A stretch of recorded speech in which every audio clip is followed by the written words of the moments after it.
Conversemos, charlemos, parlemos y echemos cuento con nuestro invitado en el vespertino.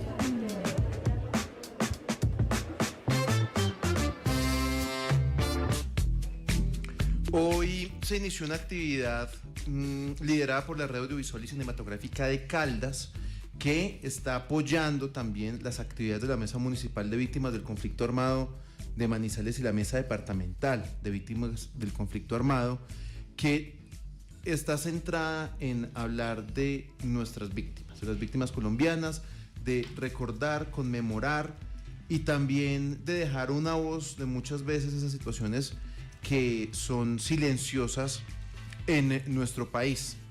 Hoy vamos a hablar de esto, todo el programa, vamos a estar teniendo varias miradas acerca de lo que pasa con temas de víctimas y también qué actividades se están haciendo en nuestro departamento y en nuestra ciudad en pro de visibilizar esas historias y de recordar lo importante que es no olvidarlos. Y vamos a saludar inicialmente a Álvaro Cardona. Él es el coordinador de toda esta alianza que se está gestando, es egresado de nuestra universidad, es documentalista, ha estado muy centrado en los temas fotográficos también de conflicto, en control de transmedialidad. Misa.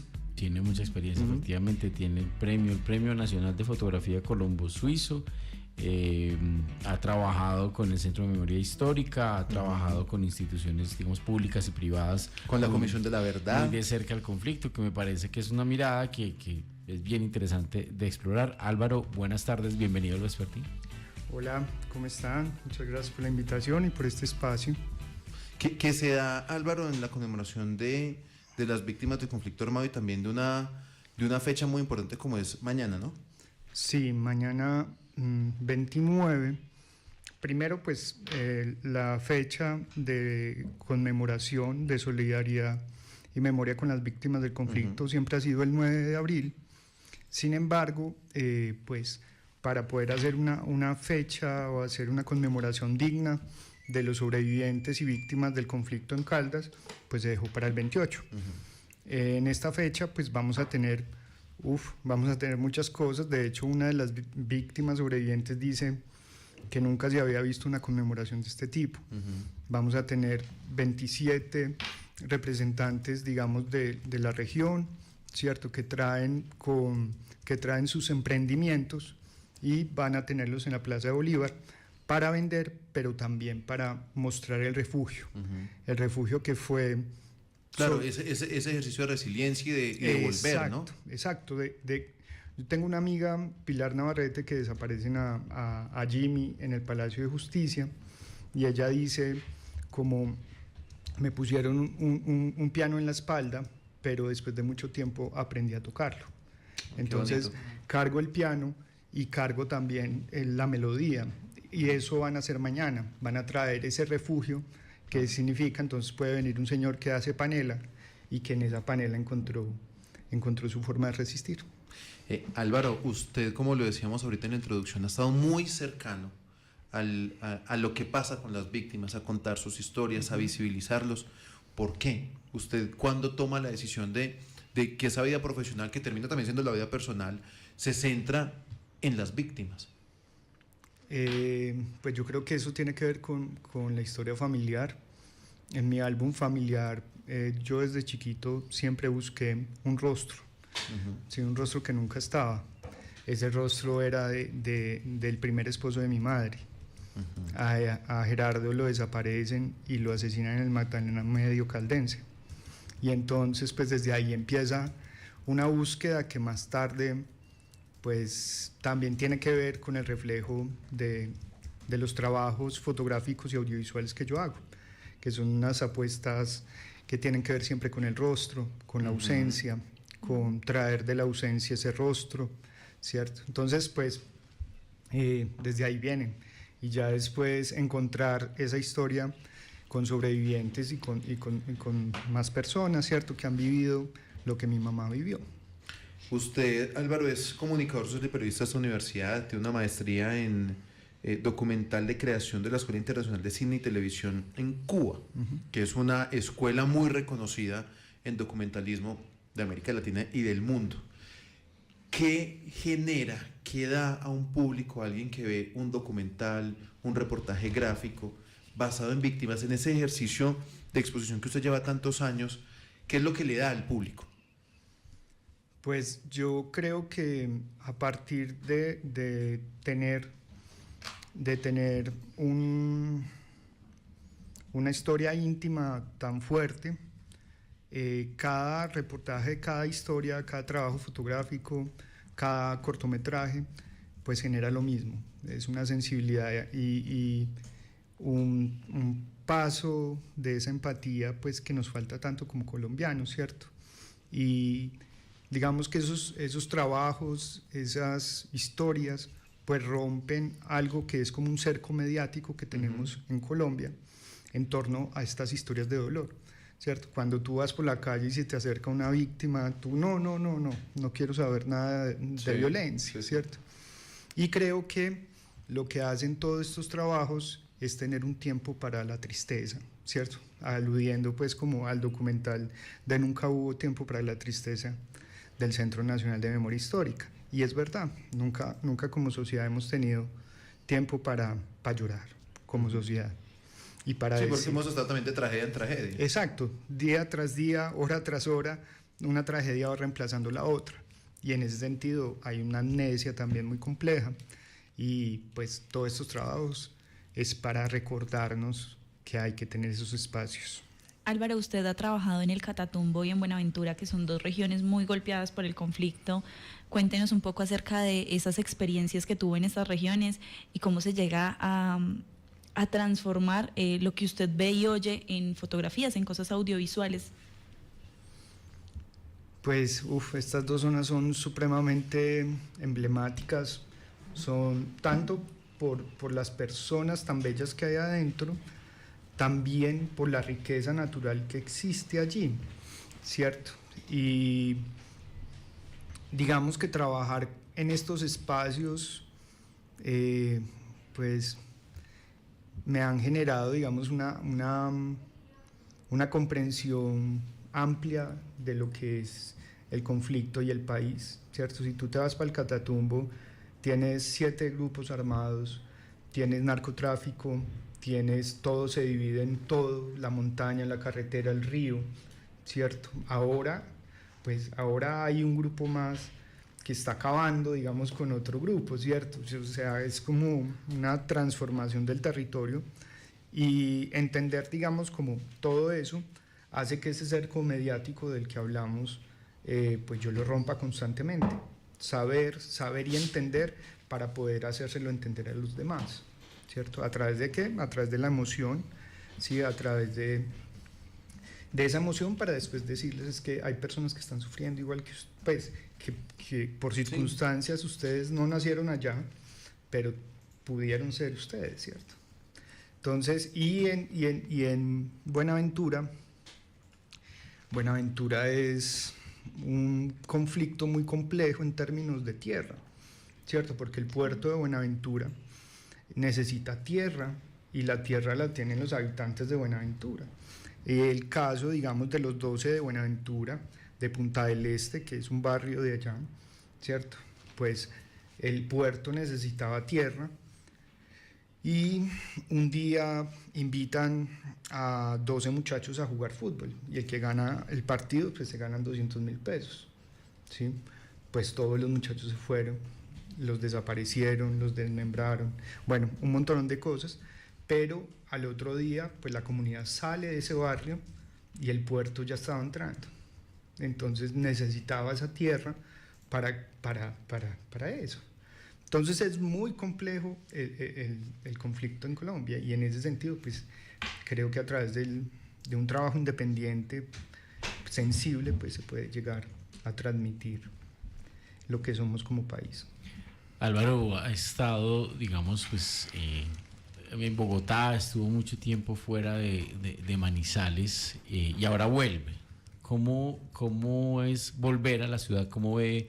Es interesante hacer esa pregunta de cómo está nuestra red audiovisual y cómo está también esa mirada a las víctimas, que siempre hemos dicho que la narrativa sobre nuestro conflicto en Caldas, Sí, o en algunas sí. partes se dice que Ha sido muy o se invisibilizado. invisibiliza o estamos Digamos atrasados que un poco en esa lo narrativa. dice tal vez uno desde lo estatal, ¿no? Caldas no aparece en muchos En los informes, registros, en sí. muchos, pero por ejemplo personajes como Álvaro y otros cuentan muchas historias que dicen lo contrario, ¿no? No, total. Venir, digamos, regresar desde Bogotá, pues es un volver con todo este capital social y capital de camino, ¿cierto? A través del país y regresar y decir, ok, todo lo que pasó en el conflicto en Caldas nos lo ocultaron y nos lo están ocultando, ¿cierto? Y sentir eso con los sobrevivientes víctimas ahora, pues claro, yo me encuentro a la mesa municipal y departamental para hablar con ellos, ¿cierto? Y me doy cuenta que nunca habían vivido, por ejemplo, una estrategia de comunicaciones para ellos, para el evento de mañana, ¿sí? Entonces, pues convocamos a la red audiovisual, que la creamos en noviembre, ¿sí? También en búsqueda, digamos, de tejer unas bases sólidas de lo que somos, pues, como un ecosistema audiovisual, ¿cierto? Que hay 130 profesionales ahí, audiovisuales, que trabajan en la región, ¿cierto? Y entonces se les hace la convocatoria y se les dice, bueno, está este evento, queremos hacer algo así, ¿quiénes se suman? Y pues se están sumando casi 30 personas de esa red para poder hacer muchas cosas, inclusive una muestra de cine de derechos humanos, un corto documental, una estrategia de comunicaciones. O sea, estamos tratando de acompañar. De acompañar, exacto, de hacer lo que nunca han hecho por ellas realmente. Álvaro, hablando de sus trabajos, Misa decía ahora que usted obtuvo el premio más importante de fotografía en Colombia, el Premio Nacional de Fotografía Colombo Suizo de Derechos Humanos, con la serie fotográfica Padre, Hijo y Espíritu Armado. Este trabajo que transmite, que cuenta, que le dice a las personas. O sea, primero voy a dar los créditos a Misa porque Misa le puso el nombre a ese trabajo.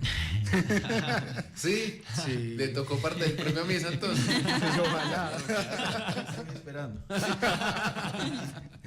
Entonces, pues sí, de hecho en unas conversaciones, y pues Misa también me ayudó con el texto y demás.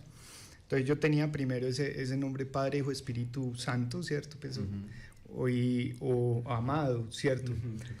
Amado. Y Misa le puso la R, una cosa súper importante Sí. para el proyecto. Él es así, él es ese detallito que Sí, cambia. son los detallitos. Manitos mágicas. Esos detallitos son importantes para la humanidad, sí. Entonces, pues Padre, Hijo, Espíritu Armado, claramente la R es importante porque si tú le quitas la R queda amado, pero si le pones la R queda armado de un conflicto que tenemos como país, pero también de armar en el rostro del vivo, ¿sí? de los buscadores, la persona que no está. Haciendo un retrato de la ausencia y trayéndolo desde la desaparición. Y entonces es muy potente poder ver ese trabajo, ¿cierto? Y ver que el rostro está, pero el cuerpo no está. ¿Y de qué sirve traer el rostro si el cuerpo no está? Mañana y esta semana ustedes están proponiendo muchas actividades en conmemoración de las víctimas del conflicto armado. Una de ellos es una cosa muy interesante, es construir un telar de 80 metros aquí en la plazoleta de la Gobernación de Caldas, ahí en la plaza de Bolívar. ¿Por qué un telar? ¿Qué es lo que usan con él, Álvaro?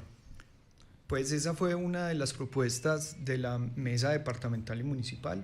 La idea es que cada municipio pueda tejer los hechos victimizantes en una parte, ¿cierto? Y poderlas traer y poderlas tejer acá y en Bogotá con los hechos victimizantes de todo el país. Y en ese sentido, pues, ellas buscan realmente entender que si nosotros no estamos perdidos como sociedad es porque ellas han guardado la memoria y han tejido la memoria. Claro, y el tejido tiene una marca simbólica total. muy grande. Me acuerdo mucho de ese ejercicio de las tejedoras de Mampuján, Sí, claro. que fue un ejercicio que tuvo que ver también con narrar precisamente el conflicto a través No, del y tejido. hay muchos ejemplos de hacer talleres esos de catarsis. víctimas que hacen catarsis a través del tejido.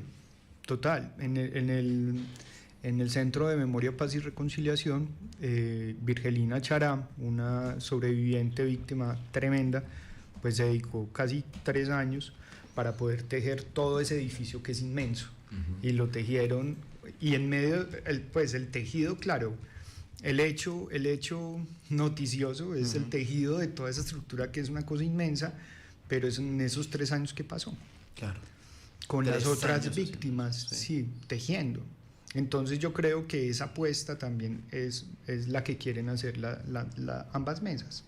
Eso es una actividad de ambas mesas, ¿cierto? Sí. La mesa departamental y la mesa municipal. de víctimas. Pues de hecho todas las mesas, más la mesa departamental, pues la mesa departamental tiene todas las mesas realmente y que van inscritas a la mesa nacional. ¿Y quién puede participar? ¿O quién Todo el va a mundo hacer? puede participar. Cualquier persona puede ir Sí, a tejer. y esa es la idea. O sea, la idea, por eso estamos haciendo como todo este trabajo Sí. comunicativo tan fuerte, porque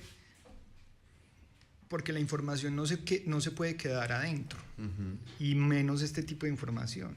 La gente tiene que también participar. Claro, los chicos, los estudiantes, va a haber colegios, para un montón, porque la no repetición, que es algo que estamos buscando desde hace mucho rato, ¿cierto?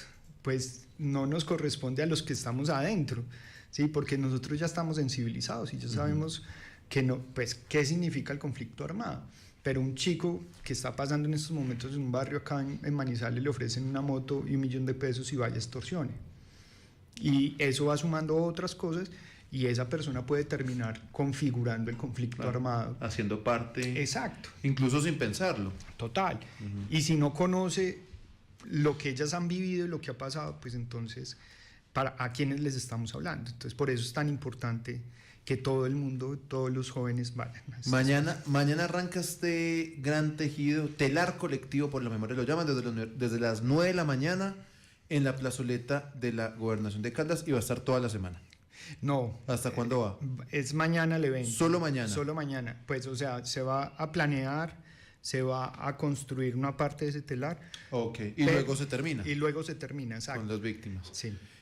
También hay un ciclo de cine, hay conversatorios, hay también un ejercicio que ya usted nos dirá, que es aquí en la Universidad de Manizales, El canto de las mariposas es, también una película. Sí. Hay muchas actividades artísticas. Álvaro, ¿cuál es la relación de el arte con lo que pasa con las víctimas? ¿Cuál es la relación que ustedes encuentran ahí? Es que la relación del arte y las víctimas, del arte con el mundo, de hecho, y con un mundo tan distópico que es el que estamos viviendo ahora, pues el arte realmente confronta, el arte devela y el arte nos muestra el espejo y a la vez rompe el espejo, ¿sí? ¿Para qué? Para que tengamos una nueva identidad, ¿sí? O sea, el arte es como la verdad realmente. Si sabemos la verdad, pues podemos construir unas nuevas bases de sociedad, ¿cierto? Y el arte yo creo que es supremamente, sí, crucial en esa construcción. La invitación termina diciendo porque la memoria no se impone, se teje, se siente, se defiende. Otra vez, repite la misa. Porque la memoria no se impone, Ajá. se teje, se siente, se defiende. Qué Yo creo bien. que esa es una respuesta que podría ir por ese lado también. Sí. Vamos a seguir hablando con Álvaro. Sí. ¿Qué le parece si hacemos pausa, música, conectamos a nuestro próximo invitado y seguimos charlando? Vea, usted sí me parece muy audiovisual, narrativo. Vamos a fade out. Exterior. Interior tarde. Interior tarde. Tarde noche.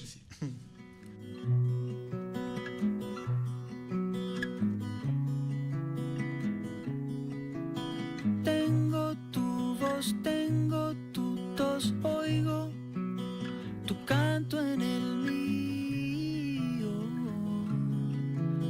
Rumbos paralelos amigos, dos anzuelos en un mismo río. Vamos al mar, vamos a dar cuerda a antiguas vitrolas. Vamos pedaleando contra el viento detrás de las olas. Tengo una canción para mostrarte, tal vez cuando vaya.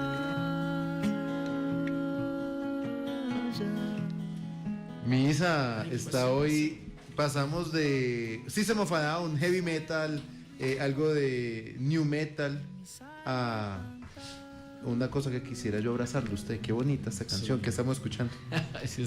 Se puso sentimental. Sí, sí. O sea, esa es la idea. Romanticona. Abrazadorcito. Sensibles, digamos que después de esta conversación nos pusimos sensibles. Hoy está cumpliendo años mi mamá. Ay, No. Y doña Betty, obviamente la amamos esto acá. sí es mamapuntos, como lo suelen decir, pero pues, no podía dejarlo pasar. Obviamente. Esta canción de Jorge Drexler se llama Salvapantallas. Tiene una frase muy bonita que dice que yo guardo tu sonrisa en la esquina de mis salvapantallas. Algo así, y tiene, digamos, bueno, en la composición él la compone para sus hermanos, es una idea como sobre la familia y sobre eso, pero pues hoy obviamente esta canción me hace pensar en mi madre, que me cogió de la mano, me lleva de la mano y ahora vamos juntos de la mano por la vida. Feliz cumpleaños. A Betty, feliz cumpleaños, doña la Betty, queremos feliz mucho. cumpleaños. Vamos a noticias, Misa. Sí, vamos con noticias locales. Fundación Alejandra Vélez abrió nueva sede en Manizales, Ángela Valeria. La fundación especializada en el apoyo a los niños diagnosticados con cáncer y sus familias anunció la apertura de una nueva sede en la ciudad. De acuerdo con el comunicado oficial de la entidad, estará ubicada en la carrera 27, número 4972, y será un espacio dedicado a brindar acompañamiento, recursos y amor a niños con cáncer y leucemia, así como a sus familias en Caldas y el centro del país. Esto con información de El Colombiano. Y municipio de Caldas estrena piscina semiolímpica, Juan Esteban. El acto de inauguración de la piscina semiolímpica, la cual se construyó en la antigua cancha de fútbol El Pavé, se llevó a cabo ayer. La obra se inició en la administración anterior. Fue entonces cuando el alcalde Marlon Tamayo Bustamante presentó el proyecto y consiguió que fuera aprobado por un costo de 4.300 millones antes de concluir su mandato. Esto con información de la patria. Y vamos Con invitados. con invitados, sigamos aquí conversando de cine. Tengo tu voz, tengo tus oídos, canto.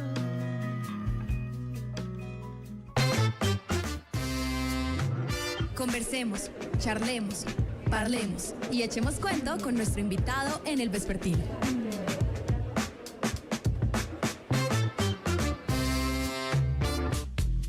Y seguimos conversando de esas actividades que hay en Manizales esta semana en conmemoración de las víctimas del conflicto armado, una actividad que ha organizado la Mesa Municipal y Departamental de Víctimas del Conflicto en apoyo con la Red Audiovisual y Cinematográfica de Caldas. Y nuestro segundo invitado es Andrés Buitrago, también manizaleño, director, guionista, egresado de la Escuela Internacional de Cine y Televisión de San Antonio de los Baños, esto en Cuba, y que ha estado muy en el tema de dirección, aunque también ha hecho guiones, es profe, ha estado trabajando en largometrajes. Estudió en los baños como Álvaro también. Sí, seguramente hasta por allá pronto se conocieron, tomando cócteles En los baños.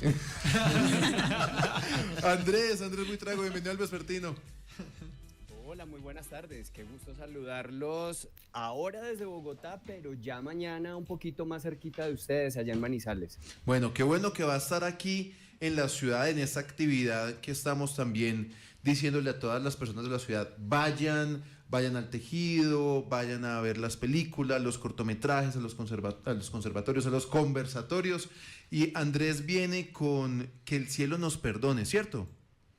Sí, un cortometraje que tiene por título ese que acabas de mencionar, Que el cielo nos perdone. ¿De qué trata? Cuéntenos que el cielo nos perdone, ¿qué es? Mira, que el cielo nos perdone es un cortometraje de ficción, es un cortometraje específicamente del género de terror, ambientado en la época de la violencia, en esa época terrible y macabra de finales de los años 40, comienzos de los años 50, que dentro de una historia de horror que ha sido en muy buena medida la historia de nuestro país, pues los historiadores escogieron ponerle este nombre para remarcar pues el nivel de barbarie al que llegamos como sociedad en ese momento. Usted en este corto, Andrés, es de ficción, es una propuesta de terror, pero también está basado un poco como en la realidad, nuestra realidad, ¿no? Sí, digamos que, y yo quiero empezar por agradecerle a Álvaro o a Michelle Lamus, a la red audiovisual y cinematográfica de Caldas por invitarme, y sobre todo por invitar a esta pieza audiovisual que dirigí a ser parte del ciclo de cine por la memoria, porque digamos que cuando se habla de estas temáticas, cuando se habla de temas relacionados con derechos humanos, con memoria histórica, paz y reconciliación, se suele como privilegiar el documental como el vehículo, digamos, idóneo para hablar de esos temas, pero yo siempre he sido como un convencido del potencial que tiene el cine de ficción y específicamente eso que llamamos el cine de género, el fantástico, el terror, la ciencia ficción, para hablar también de nosotros como sociedad, para plantearnos reflexiones y sobre todo, en algunos casos, para marcarnos unos posibles caminos, vuelvo y repito, como sociedad, ¿no? Entonces, en ese sentido, a mí me parece bien interesante encontrar que un género como el terror, que no se suele asociar a estas temáticas, en este caso lo podamos considerar como un vehículo para hablar de lo que nos ha ocurrido como sociedad y como una, llamémoslo así, una disculpa o un punto de partida para empezar a dialogar. Bueno, ahorita estábamos hablando, Andrés, con Álvaro sobre cómo surge ese interés en el conflicto y esa relación que también hay en la familia. Yo no puedo evitar también hacerle esa pregunta a usted porque creo que hay también una conexión desde allí y le quisiera preguntar precisamente por cómo nace esa conexión y ese interés también con narrar y el conflicto armado en Colombia. Claro que sí, Misael, y qué gusto saludarte. Tú sabes muy bien por qué estás haciendo esa pregunta y es posible que esa persona que es la causante de esa pregunta esté oyendo esta entrevista en este momento a pesar de la diferencia horaria. Sí, en mi caso particular, mi madre es víctima del conflicto. Mi madre está exiliada en Barcelona desde hace casi 17 años. Tuvo que irse de Colombia, tuvo que irse de la ciudad, que irse de Manizales por las amenazas en contra de su vida por parte de diferentes actores armados a raíz de su actividad como defensora de derechos humanos y muy vinculada a muchas dinámicas dentro de la ciudad y el departamento. Entonces, digamos que si bien ya podía haber algún tipo de inquietud política, es una forma tan directa y tan cercana en la que me empieza a tocar el conflicto a mí y a mi hermana, que posiblemente está escuchando en este momento también, ella sí está allí en Manizales, eh, en que nosotros de hecho, me refiero a mi hermana y a mí, pero también nuestra madre, los tres, rendimos testimonio ante la Comisión de la Verdad, ¿no?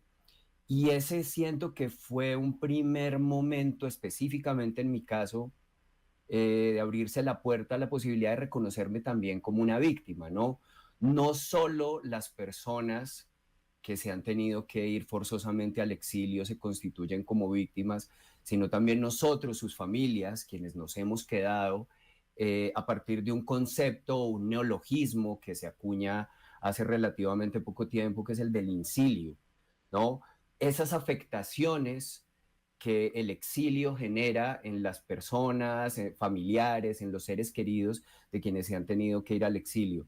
Entonces, evidentemente, todas estas temáticas me tocan de una manera muy cercana, pero digamos que yo por muchos años en mi actividad como cineasta, digamos que separaba dos caminos y un camino era el de un cierto tipo de cine que me ha gustado desde que soy muy pequeño, que es el cine de terror, el cine de género, y por otro lado, pues este tema de las inquietudes políticas, las posturas políticas y sociales y sobre todo eso, las posturas claras respecto a lo que ocurre y ha venido ocurriendo desde hace tanto tiempo en nuestro país. Y de pronto en algún momento yo hago esa reflexión o hago como ese clic y llega ese momento definitivo en donde digo, no son dos caminos separados, ¿no? Por supuesto, este tipo de cine tiene todo el potencial para hablar acerca de estos temas, quizás más desde la metáfora, quizás más desde la alegoría y desde lo simbólico que desde una representación literal, pero por supuesto que a través de los mecanismos del cine de género también podemos contarnos como país. Es muy interesante que este tipo de actividades, ahorita Álvaro lo decía, se den en una ciudad como la nuestra, Sí. tan numerosas, cuando, claro, hay otras zonas que en el papel han sufrido más, pero que realmente Caldas también tiene muchas historias que contar. Y en eso, Álvaro, yo quisiera preguntarle por una historia que lo haya marcado, no por lo difícil, sino por la resiliencia, la reconexión, la transformación luego de ese momento. ¿En Caldas o en el país? ¿La que nos quiera contar?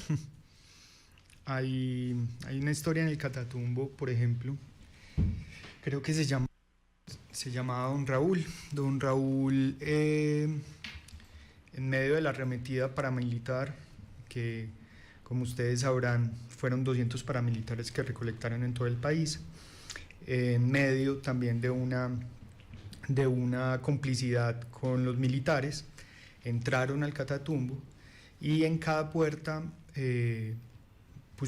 llegaron un sábado por la noche y en cada puerta empezaron a marcar y en cada puerta hubo un desaparecido, ¿cierto? Entonces, digamos, uno de esos asesinatos dijeron que lo dejaran en la cuneta, que nadie podía cogerlo, ¿sí? Y el papá estuvo casi 4 días sufriendo porque su hijo se estaba pudriendo ahí, ¿cierto? Entonces toma la decisión su padre de coger su burrito y levantarlo y llevarlo desde La Gabarra hasta Cúcuta, que es supremamente lejos. Pero pues lejos. Y después ese burrito se convirtió en el símbolo de lucha de él, ¿sí?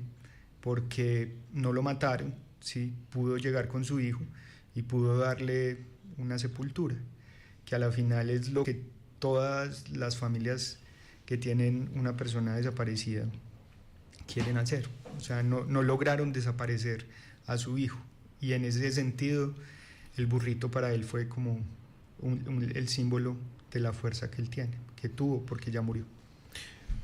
Hoy se inició el ciclo de cine por la memoria, tejiendo la memoria de la resistencia y la vida.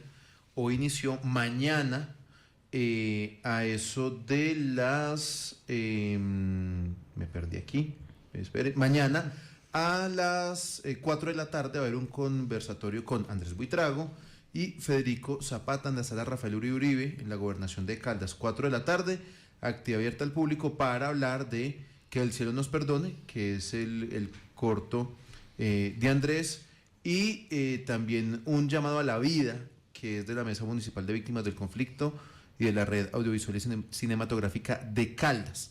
Andrés, cuando uno cuenta historias, y usted en este caso que está utilizando el terror, que es poco común, ¿cuáles fueron los retos de poder llegar a ese punto medio en lo que usted quería contar de la violencia sin olvidar pues que era de terror? ¿Cuál fue el reto de hacer este corto?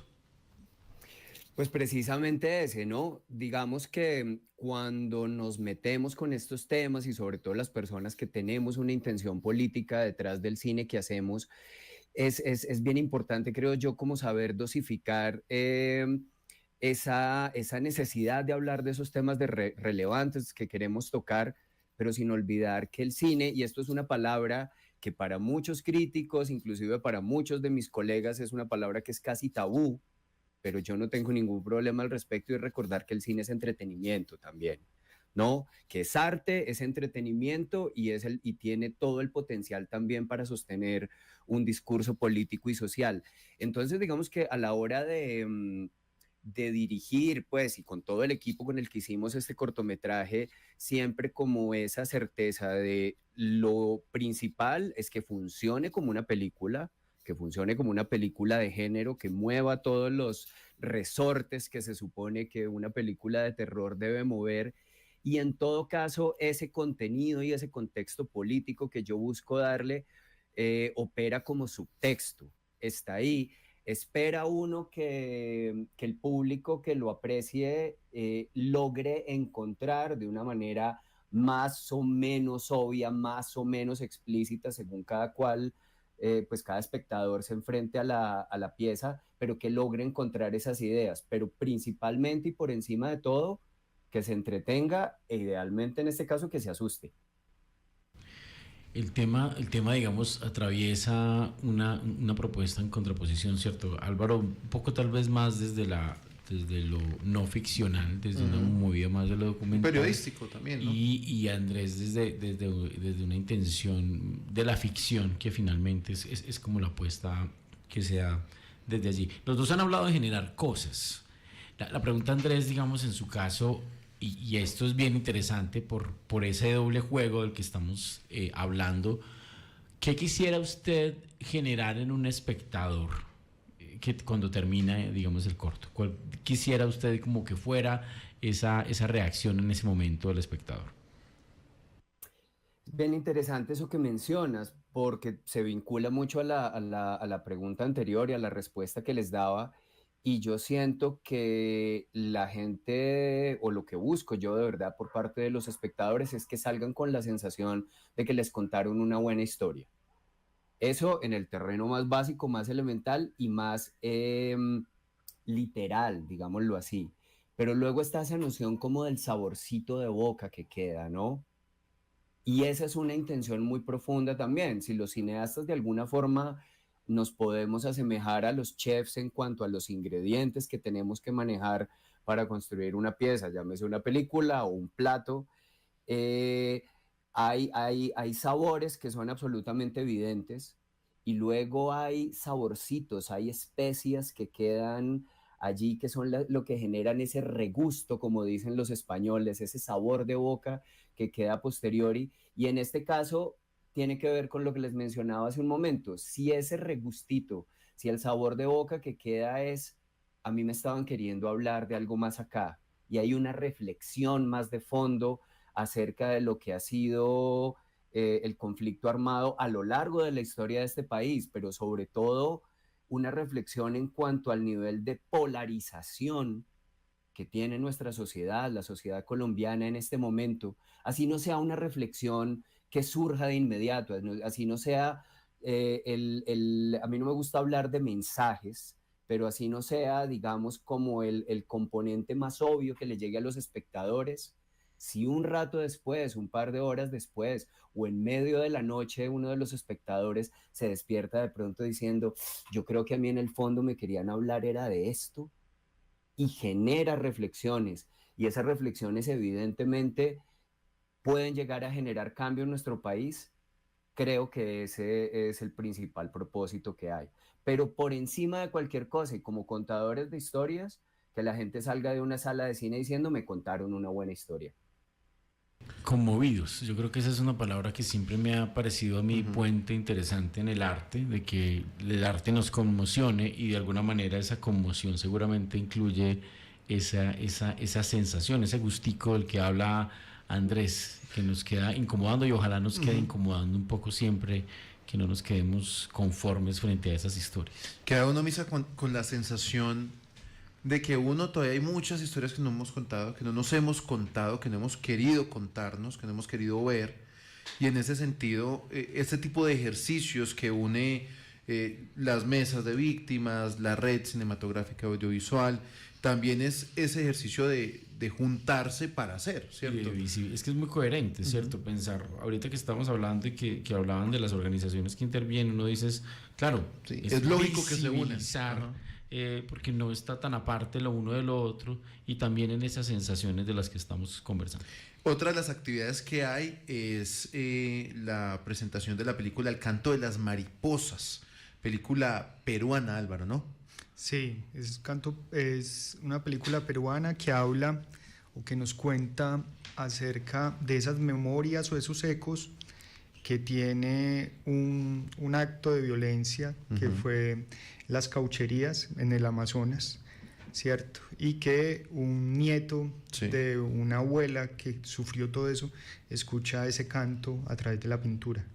Es una cosa hermosa y va a presentarse acá en la Universidad de Manizales. Mañana, 4 de la tarde. Mañana, 4 de la tarde. Entonces hay muy buenas actividades. Mañana, desde las 9 de la mañana, el telar colectivo por la memoria en la gobernación de Caldas. Mañana también está este ciclo de cine por la memoria, que es proyección y conversatorio.